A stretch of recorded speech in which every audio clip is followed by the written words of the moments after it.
Hello, my name is Gabby and welcome back to my channel, or if you're new here, then welcome to my channel, and in today's video I'm going to be talking about the best books that I read back in 2019. And as for why I'm doing a 2019 list very late into 2020, well, that's because I didn't have a channel back in 2019. And I've never actually ranked any of the books I read that year, and I'm curious to see where my top books were and how they match up to one another. 2019 was like my first big full year of reading, not just on Goodreads, but also just in life. This turned out to be a really hard list to cut down, and a lot of these are very close. But before I get into that, I do just want to set some ground rules first. If I read a full series in 1 year, it's getting one spot. I had one reread in 2019 and it was a 5-star. It is not going to be on this list because I read it in preparation for its sequel, and the sequel isn't going to be on this list. It was Carry On by Rainbow Rowell, by the way. And moving forward in the future, I also don't think I'm going to be counting any rereads on any of these year-end lists as well. Unless I absolutely have to do so, like if I have a bad year or something, I don't know. If I gave something 4 stars instead of 5, it can only qualify for the honorable mentions. But if there's a certain book that I gave 4 stars that just feels right to put it on the list, I'm gonna put it on there, but for now we're just gonna stick to like a general rule. Now we're gonna move on to some honorable mentions. Even these were hard to trim down. Like, I feel like there needs to be an honorable mentions for the honorable mentions. Anyway, these are not going to be in any particular order. I'm just going to be randomly naming them off. Sadie by Courtney Summers. Love Her Wild and The Dark Between Stars, both by Atticus. King of Scars by Leigh Bardugo. Daisy Jones and the Six by Taylor Jenkins Reid. Aristotle and Dante Discovered the Secrets of the Universe by Benjamin Alire Sáenz. Vicious by V.E. Schwab.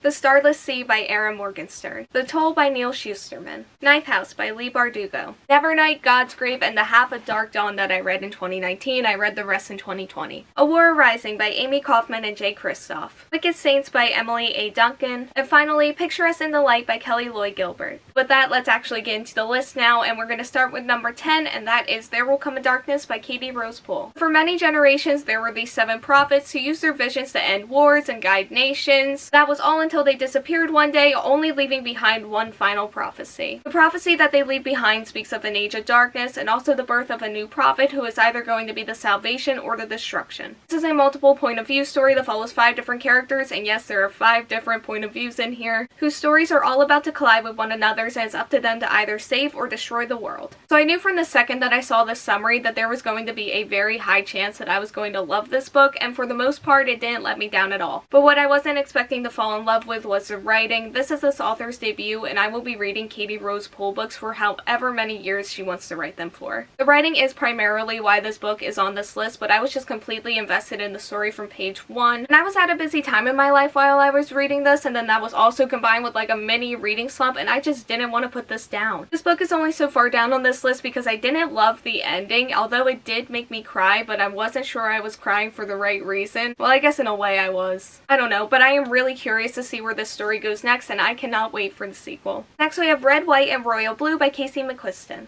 So this follows our main character Alex, whose mother is the President of the United States. He has a confrontation with his nemesis Prince Harry at a royal wedding that leaks into the media and threatens American and British relations. So for damage control, these two have to stage a fake friendship, and Alex finds out that there is more to Harry than he had originally thought. This leads into a secret romantic relationship that develops around the same time that Alex's mother is also running for re-election, and Alex has to decide where to go from there. This book was just so sweet and adorable and fun. Like, it just makes me happy. And that's the reason why it's on this list. It's not too complicated at all here. I'm pretty sure this was my first ever adult romance, which was something I was nervous about because my track record for liking book couples isn't great, but thankfully I just had no issues here at all. It was exactly what I was expecting and exactly what I wanted, and I have 0 complaints about it. So next we have The Gentleman's Guide to Vice and Virtue by Mackenzie Lee. So this follows our main character Monty, who is about to set off on his big world tour of Europe. However, his quest for fun and vice is endangered when his father wants him to take over the estate once he returns. Monty doesn't want to give up on his journey yet, so he plans to make the most out of the tour with his best friend and longtime crush Percy, and also his little sister Felicity. However, Monty's recklessness accidentally turns this trip into a manhunt that spans across all of Europe. So this book just provided me with probably some of the most fun that I have ever had while reading. It was just a good time and had an adorable romance and interesting characters. I like my characters to be messy, and Monty is definitely what I would consider the very definition of a mess, and I just love him. The story itself I really don't have too much to comment on here because the story just didn't really matter to me, since I was just having so much fun with like the characters and the romance. I do also own The Lady's Guide to Petticoats and Piracy, and also that novella The Gentleman's Guide to Getting Lucky. I haven't read either one of them yet, but I am very much looking forward to it, and I am really hoping for great things from those, just like I got from this. Starless. Next we have The Poet X by Elizabeth Acevedo. So this is a debut that followed a young girl who lives in Harlem as she discovers slam poetry. The book is actually written entirely in slam poetry. She uses this as a way to understand her mother's religion and also just her relationship with the world. One day she is invited into her school's slam poetry club, which is something she knows her mother would never approve of. However, she can't stop thinking about the possibility of performing and refuses to stay silent. So this is another one that is going to be really simple. I love poetry and I love the story that this book tells. The only thing that I didn't really enjoy was the romance, but honestly I don't remember it at all, so it clearly didn't impact my reading too much. This was my first book by this author, and thanks to that I have gone on to read With the Fire on High, and I also own Clap When You Land. I loved With the Fire on High just as much as this one, and I also really do think Clap When You Land has a good chance to dethrone these two books for me. But I just do feel like I owe this book a spot on this list because it did introduce me to Elizabeth Acevedo's stories, and for that I am very, very, very grateful. That brings us to number 6, and for number 6 we have Radio Silence by Alice Oseman. So this follows our main character Frances, who develops a friendship with the creator of her favorite podcast called Universe City. And then this is also the first time that Frances has ever felt like that she could be herself around somebody else. However, the trust is broken between them one day, and Frances must confront her past and come to terms with who she wants to be and where she wants to go in life. So we have another book here that just hit me right in the feels, although this one didn't end up making me cry, but it did get very close, which is more than what most books get from me. I just loved everything about this. The story is absolutely stunning, from the characters to the friendships to the messages, and with that we have themes of identity, diversity, and the freedom of choice, among other things too. And just everything about this book left me so speechless, and I really do need to start reading Alice Oseman's other books as well. I need to look into that. So for number 5 I have Uprooted by Naomi Novik. So this follows a small quiet village that is surrounded by an evil magical forest. The villagers who live there rely on a dark and secluded wizard known as the Dragon to help keep the wood's powers at bay. However, in exchange for his service he demands a girl from the village to serve him for 10 years. Our main character is convinced that he will choose her best friend, but when the time comes he chooses our main character instead. I need to reread this. Like, there are books on this list that I want to reread, many of them in fact, but this one I feel like I really need to reread this because I just don't think I got the full appreciation for the actual story here, because at a certain point all I could focus on was the romance. That's it. That's why this book is on here,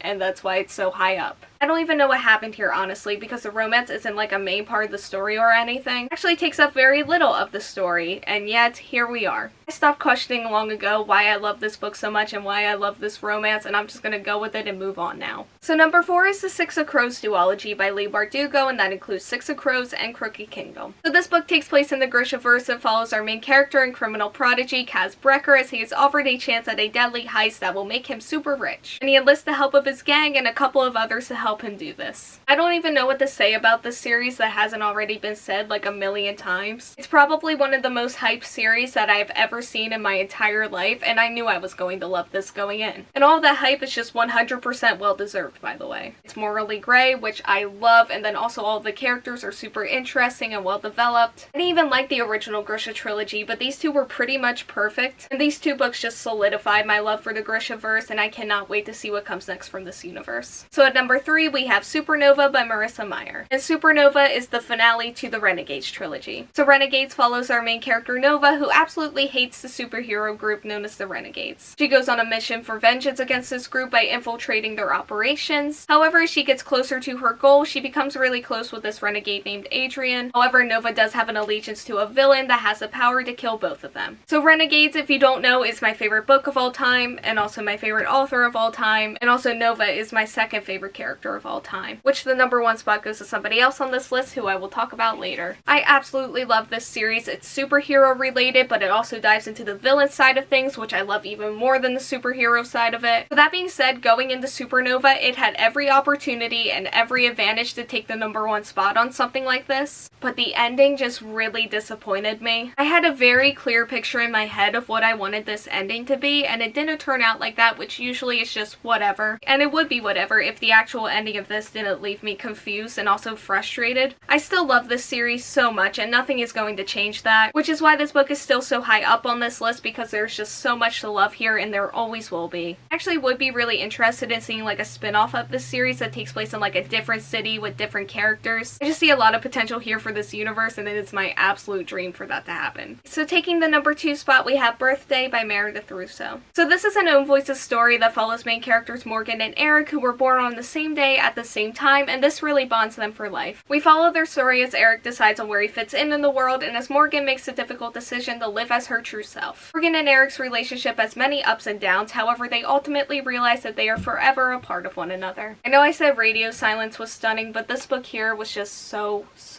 beautiful in just every single way. Not many contemporaries end up blowing me away, but this one just absolutely did. And honestly, one of the main reasons why I wanted to do like this whole video was so I could finally talk about this book on my channel. Morgan's journey in here was just so heartwarming, and I love following her story every second I got the privilege to. And this book was very close to getting #1 on this list, and I feel like any other year it could have been, but I'm not a contemporary reader, and this book was just up against a Goliath of a fantasy series. So with that, my #1 book, well actually series of 2019, is the Folk of the Year trilogy by Holly Black. So this series starts off with The Cruel Prince, and then this follows our main character Jude, who when she was very young her parents were murdered and she and her sisters were taken away to the High Court of Fairy. Many years later, Jude just wants to belong there despite her mortality and despite the fact that many of the fairies despise humans. This definitely includes Prince Carden, who is the worst of the king's sons. Jude just wants a place at the court, and she gets swept up into all of the politics and deceptions while also discovering her own talents for trickery. However, when a betrayal threatens the court, Jude must make a dangerous alliance to save Fairy and also her sisters. I read all 3 of these books back in 2019. I was looking for a book about Fae, and this was what I went with. It was incredibly hyped at the time. It was getting both amazing reviews and also terrible ones. But I really appreciate those bad reviews because it gave me things to watch out for and things to prepare for going into this. And I actually did go into this book just thinking that I was going to completely hate it, but clearly that didn't happen. Jude and Nova battled it out for like all of 2019 for the place as my favorite character, and as Supernova fell and let me down at the end, Queen of Nothing definitely didn't, which I know not everybody loves the ending of this series, and for a second I was one of you. But as I was reading it, I just kind of looked up from my book for a second, looked at the wall, and just stared blankly at it, and it was at that moment that I just decided to let it go and just enjoy the ride here. And honestly now I think the ending's pretty iconic. My favorite book from the series is The Wicked King. It's actually my second favorite book of all time, so I guess this could count as like the ultimate #1 single book for this year. I love how all of the characters in this series are snarky and morally gray, and this romance in here just really works for me. They may be my favorite book couple of all time. It may be close between them and one other couple, but honestly I haven't really thought about it too much, so I don't know. I could talk about these books for literally forever. It's my favorite book series that I've ever read, and that is why they are #1 on this list. So that is going to be it for this video. For the next one, we're going to flip this around and do the worst books of 2019. I'm still not sure how many of these 2019 year-end lists I'm gonna do. I'm just gonna see what like I have and what I feel like doing. I'm also doing this for like practice for when I do this at the end of 2020, and also because there are a lot of books from 2019 that I just haven't talked about yet, and these lists are like the perfect opportunity to do so. So yeah, we're just gonna keep going with them, and we're gonna see how far I get before I feel like doing something else. Anyway, that's going to be it for today's video. Thank you all so much for watching. Like, comment, subscribe, hit the bell, and answer the question that'll be around here if you want to do that,